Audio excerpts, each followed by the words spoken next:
Hey, so I just thought I'd do a quick little update on my new wearable project, which I kind of finished. Got quite an annoying problem in that I can't wear them right now, so they're technically not wearable, because the battery wires are a bit of a problem to get in and get them to stay like that. It's also an issue that there's like no switch on these, so like to turn them off. So once I've got the battery in, I have to pull the battery out in order to get them to actually like function, to actually turn off.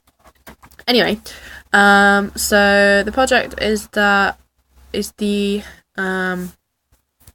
Neopixel bring earrings from the Adafruit learning system. And as you can see, I've changed their code a little bit because this one is supposed to be Pac-Man. He's a little bit darker yellow than you can see on the camera. And this one is supposed to be Ghost, so it's pink. I wasn't quite sure how to replicate a Ghost kind of thing on a Neopixel ring, so I decided to just have them randomly turn on and off. Basically, the project is quite simple because it's just a little Gemma board, which is the microcontroller wearable platform, and a LiPo battery and Neopixel ring. And then you have to plug it into USB in order to program it. And I had a few complications with this, which I'm going to list in my blog, and how I fixed them, which ultimately was just really a really simple fix.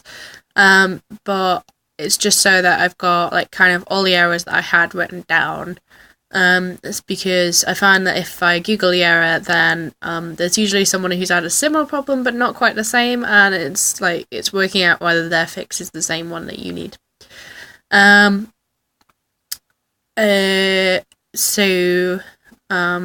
are quite cool. They costed about 40 quid ish, which it's quite expensive. But yeah, I do need to sort out my battery issue, and then they'll be ready to wear out and about. I'll probably just wear them to a nightclub or something. But yeah, so the rings themselves, that's these things, as you can see, are RGB.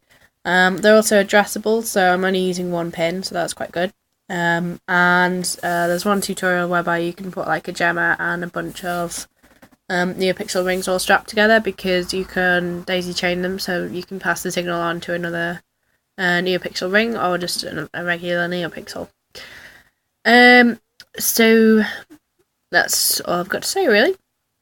This is all programmed through Arduino. It's not completely compatible with Arduino, so you have to make a few sacrifices and a few changes. And there's also no current Windows 8.1 driver out, so I can't program these on my tablet, which is quite annoying.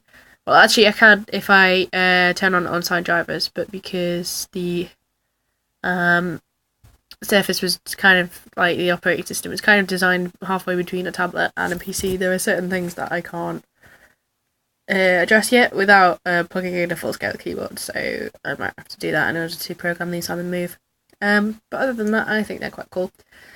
And yeah, so hopefully I'm going to be able to troubleshoot a little more on the problems that I had and the problems other people might get on my blog. So please feel free to read that.